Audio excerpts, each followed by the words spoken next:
Hey guys, welcome back. Right, we're starting Module 3 now, which will cover Chapters 3 and 4. I know I have at least 3 lectures for Chapter 3. That's what we're going to start with. So here we are, Descartes and Newton. This will be the focus of the first part of this chapter, and I'm going to try to be a little more explicit in this way now as we go through to give you a clear sense of where we are. So yes, chapter 3 begins here. Dum, dum, dum. Let's get into it. One of my favorite characters. Now, favorite, I'm going to say in a strange way. I've got some real beefs to pick with Descartes, and that's who we're going to talk about, René Descartes. And in fact... I hold him responsible for a lot of the animal research that I disagree with that's going on. But that's a long story. Let's get there. At the very least, though, he's a fascinating guy and a very cool thinker. René Descartes made contributions to mathematics, philosophy, biology, all sorts of fields. We're going to mostly be focusing on his philosophy in this part. Really... For this chapter, for these chapters, I believe, 3 and 4, it's going to be more philosophy because really psychology emerged out of a bunch of philosophical ideas. And that's what we're really going to be talking about now is some of these philosophers, what their ideas were, and many of their ideas have continued to have relevance in psychology. And so many of the ideas that we're going to talk about now will keep coming back through the course. Axiom's wheel, right? We're going to see these things revisited as we go through, and so this is really our chance to kind of highlight it and give the proper reference to the person who originated the idea. Okay, so some of these will come from Descartes. So first of all, Descartes is the father of what we call rationalism. And rationalism is a whole approach to trying to get at the truth of things. And this is what philosophers were spending a lot of time doing. And so René Descartes believed that we already kind of know the truth, that deep in our mind, we have access to what he would call innate knowledge, that all of us have this knowledge base that's back there, but we have trouble accessing it. And what we need to do is learn the right way to sort of get there. And if we approach this the right way, we will be able to learn things just through our ability to reason. Okay, so of course, René Descartes, I think, therefore I am, right? So that was his first step in reasoning. So he said, I will believe as true only what presented itself to my mind so clearly and distinctly that I had no occasion to doubt it. So he's being very tough on what he's going to accept as true. There has to be an idea that comes to his mind that he just cannot doubt. And then once he gets that idea, then he hopes he can make inferences. He can build on that idea of simple, easy reasonings to come to a more precise, full truth. And so it's rationalism, and his starting point was this cogito ergo sum, I think, therefore I am. When he sat there and thought about what do I know is true, the one thing he could say is, well, I know that I am sitting here trying to think of what is true. I know this is happening right now. I'm a sort of witness to this. And so the fact that I am sitting here thinking tells me that I exist, that I am real. So I think, therefore I am.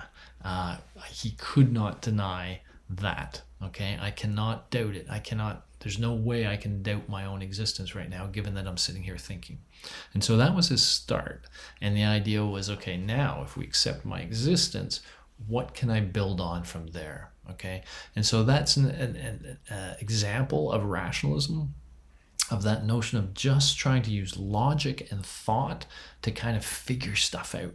Right? And to some extent, this is our stereotype of philosophers, right? Sitting in a chair, smoking a pipe and figuring stuff out. That's rationalism to some extent, okay? Yeah, and so again, this is this part of this that's going to become very important is that he really believed that we actually kind of already have the knowledge that we all do, and so this concept of innate knowledge, being born with knowledge available to you, we're going to see this is going to be one of these things that people debate all the way through.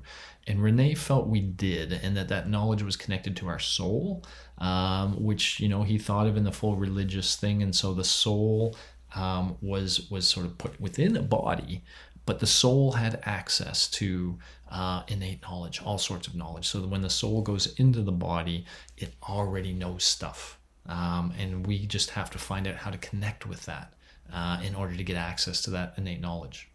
Okay. I don't know how he got there with rationalism, the existence of innate knowledge, but that's certainly what he believed. Okay. Let's connect him to a few things, and we're going to do that in the course as we go through. We'll try to connect up some of these ideas and the people that had them to try to build on them and show where, how they connect with each other. And so we started with Aristotle, and we're going to connect here Aristotle's idea about the different forms of life. So remember, Aristotle thought that plants had this vegetative soul. All they could really do was suck up nutrients and grow in bulk. Okay, and so things that just did that, he thought they had a vegetative soul. Animals, he thought, had a sensitive soul, meaning that they also had the ability to sense their environment and react to it in reasonable, well, I don't want to say rational ways, I want to say reasonable ways, in more primitive ways, actually, in more reflexive ways, but they could react to the environment. Now, of course, plants react to the environment to some extent, right? A flower will turn towards the sun, and so when Aristotle was thinking react to the environment, he meant a little more quickly, and suggested that animals, can do that they can sense the environment and react to it fairly quickly. So they had mobility and sensation that he highlights. Plants just reproduce and grow, but animals can move and they can sense the environment as they do so. Humans, he thought, everything has what the previous one has, but humans, he thought, also included a rational soul, that they could reason. And he thought this was uniquely human. And he actually believed this is really when we say the word soul, this is where the soul really comes in. Those other kinds of souls we're talking about, they aren't spiritual souls. So in fact, he ultimately argued with dualism that, that's a funny spelling of Aristotle, Descartes. Funny. Okay. Sorry about that. Didn't see that on the preview. But he ultimately thought that with dualism, he could capture the reality of humans better. So let's first of all forget this mind thing and let's just focus on the body thing here. He thought that our bodies were in fact complex biological machines. Okay, and so he didn't think that there was a soul within all of us per se. He thought of, almost think of the body like a puppet. Like a body is something that we use, like a vehicle we're within. And then within that vehicle is a mind or a soul, only in humans. Okay, so he thought humans also had a soul, and it would enable them to sort of pilot this vehicle, to control this vehicle. And so therefore we call this Cartesian dualism because he's suggesting that there's two parts to us human beings. There is a machine part, the biology part, the body part, okay, and that just uses reflexes. It's no different than animals, okay, because he thought this is all animals had was the body, right? The machine, the biological machine. So he thought our biological machine can do a lot on its own. Heck, we see animals doing all sorts of things on their own without a soul. And so it's a very complex biological machine that's capable of sensing the environment and moving around it and behaving in certain ways. But humans also had this spiritual soul. He thought it connected through the pineal gland, a little gland at the back of the brain. The soul could kind of get access to the body. And so now we have two bases. Sometimes our body is doing things on its own, but sometimes it's being controlled by the soul. Okay, and so there's two things that can kind of push the body to do something. He's sort of anticipating what we sometimes think of as unconscious influences and conscious influences. So this notion of two parts to our behavior has become very common. Now, one of the things that bothers me about Descartes was his notion of animals, and his idea that they are strictly machines, whereas we are not. And so he thought the fact that we experience the world, that the world felt certain ways to us, pleasurable, whatever, was sort of a uniquely human, that all of our subjective experiences of being alive, of being aware of being alive, that was uniquely human, and animals just didn't have that. Okay. This was very important at the time, so I want to kind of bring you to the time a little bit. This was a time when people were starting to, let me back up a little bit. Before Descartes, the primary view was that we were all sort of spirits in a material world. I like to use that. You might remember from my first intro psych lecture that we were made in the image of God. And that we, in totality, were somehow different from everything around us. Okay, and so we would study physics and chemistry. We would study the non-living things in our world, but we wouldn't study the living things all that much in detail because we thought they were sort of special. What Descartes kind of said is, you know what, animals aren't that special. They are just an example of a very complex biological machine. And researchers wanted to understand that machine. They wanted to look at it. They wanted to take it apart. They wanted to see it in action. So they wanted to do things like dissect the animals. Sometimes they wanted to dissect them while they were still alive. There's a term called vivisection. Viva meaning alive, section meaning to cut up. So to cut up an animal while it's alive. Why would you ever do that? Well, if you want to see the lungs in action, or if you want to see the heart in action, etc., you need to open a body while the animal's still alive. Rene kind of said, that's okay, guys. Go ahead and do it. The animal isn't feeling anything. It's not experiencing life the way we do. You don't have to worry about it. And some of them would say, but Rene, the animals cry out when we cut into them. There was no anesthetic or anything at this time. And Rene said, well, you needn't worry about that. What you're seeing is just a basic machinery reaction to what you're doing, but in reality, the animal is not experiencing pain. It seems like an absurd idea. I had trouble wrapping my head around it. I eventually came to this analogy, I guess, that I use in intro psych, so you may remember it, but let me use it again. It allowed me to understand what Rene is saying. I still don't agree with it, but I understand it. So imagine the following. You're on the 401. You're standing by the side of the 401, and you're seeing far away this car coming, and it's coming really, really, really fast. And as you see that car coming really, really fast, you're a little worried because the traffic stops just over a hill. And the car's not going to see that until it's pretty close. And so you're kind of watching and going, could be an accident happening. And what you see is that car comes, and at some point the driver sees the issue ahead and slams on the brakes. Okay? And so what is now happening with the car? It is squealing, it is screeching, it's making all this noise as the brakes are slammed on. It's shuddering. It may even, in a worst case scenario, tip over. It could roll and crash and bang and make all sorts of horrible noises. And at that point, if I ask you, is that car in pain?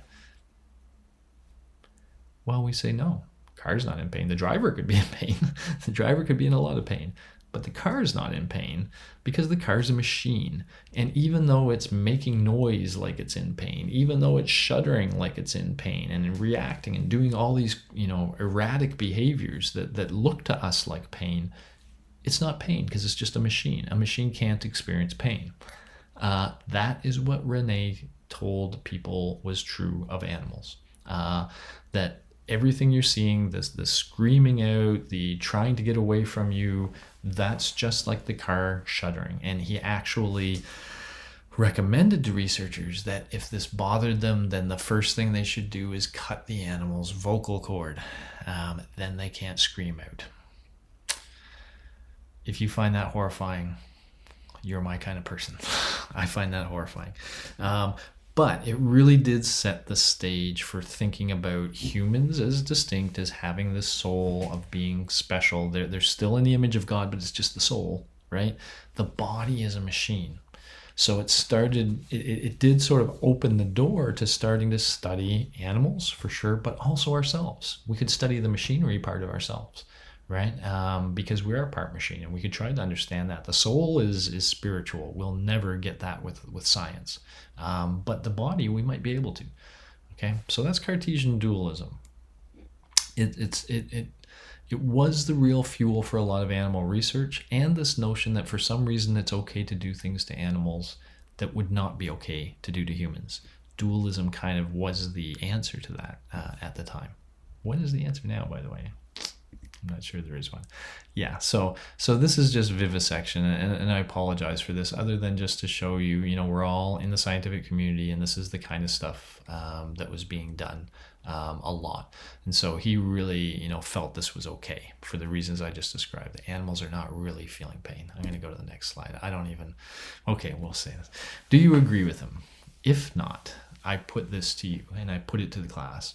If you don't believe Descartes, if you believe the animal is feeling pain, then why do we continue to perform research on animals that would be considered unethical if performed on humans? This question haunts me. I don't think there's an answer. I don't think there's a justification. And so despite the fact that you're in an institution where animal research is common, and this institution pays my salary, nonetheless, the institution tells me I can be a free thinker and a free speaker. And, I really question whether this is ethically valid. So I don't suggest you just believe what I believe, but I do suggest you think about it. If you're in the animal research thing, think about the ethics and what's involved, and make sure you're cool with it. Okay, so that's just one René Descartes moment. All right. So we've got some things from René Descartes that are going to come back. The idea of innate knowledge, the idea of this distinction between humans and animals, and a number of other Descartes points may arise, but those are the critical ones for now. So now let me just take a shift in this part and go to Isaac Newton. Very different characters, by the way. Descartes being very philosopher-ish and very mind-thought-ish, etc. Newton is the scientist to some extent. And in fact, he kind of paved the way for a lot of the ways we even think of science and what makes something a science to some extent. So he's really going to kind of build on the Pythagorean math kind of thing, as you'll see.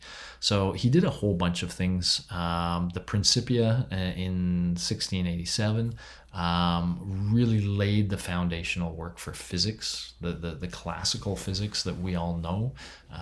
Newton kind of laid that down before Einstein went and did a paradigm shift on him. But if we think of his laws of motion, you cannot overstate the power these things have. So he was just considering a very simple problem. We have some object in the environment. If I want to try to understand, under what conditions that object's stationary, what do you have to do to make it move? And what if you want that movement to change over time? So acceleration or deceleration, the speed of the movement. And so he thought about those very simple issues, and he was able to think about all of the relevant variables, all of the forces that he needed to think about, and he could come up with equations, mathematical formulas that he described as sort of like the law of acceleration, etc., the laws of motion in general. So he came up with all these laws that say things like, if you want to move something in the environment, the force that you're putting onto it has to be greater than the frictional force that's keeping it in place. And so you could actually mathematically say, how much is the force going in? How much is the force? You could quantify these things. And then you could say, okay, if you apply this much of a force, here's how much motion you're going to get. And so the powerful thing is it was really back to Pythagorean kind of stuff, where he started to say, you know what, there's an underlying order to things, and that underlying order can be captured in mathematics. And he did it very well. He was able to capture motion and the laws of motion in very precise ways. And everybody kind of went, wow, that's what science looks like. That's what understanding the truth of the universe looks like. And so his power of influence was huge, given this. He did all sorts of things and always kind of had this mathematical sense. So I'm just going to highlight a couple of things that are going to be relevant to psychology as we go through. So one is his notion of thresholds. Again, if you imagine you have a block sitting on a table and you're going to apply a force to it, how much of a force do you have to apply before you actually move it? And what he found is that there were sometimes thresholds. So as you increase the force, for a while it wouldn't move it until you reach some critical point where your force is bigger than the resting friction. And once you hit that, now it starts to move. Okay, so a bunch of force, this is sort of reflected how I would like to say it, but a bunch of force is applied until suddenly you get the action kind of happening. And so once you reach a threshold, enough of a force, then something happens. And so it starts this notion of every now and then, before an action occurs, energy has to build up. And if enough energy builds up, if the energy built up reaches some critical value, now it pushes things into a new state. So things like action potentials, right, have thresholds, and we often assume that even psychological concepts like an idea coming to mind there has to be a certain amount of energy, and then if it's enough energy, it suddenly gets into your conscious mind. It crosses a threshold for awareness, and so this idea of thresholds was one that he started, and it's all through psychology. We're going to see this come up quite a bit. He also, of course, is famous for his work with light, using prisms to take white light and split it into multicolors, and then to reunite those colors back into white light, again by using a prism on the other side. And so this was important for a number of reasons. First of all, just methodology-wise, it was kind of cool that he came up with a way of demonstrating that light was composed of these colors. He found a way to actually decompose those colors, which is really cool. But for psychology reasons, for psychology purposes, he started to also talk about the experience of color. So he would say things like, in fact, the light is not colored at all. The light just has different wavelengths, just different physical properties. It's just a physical stimulus.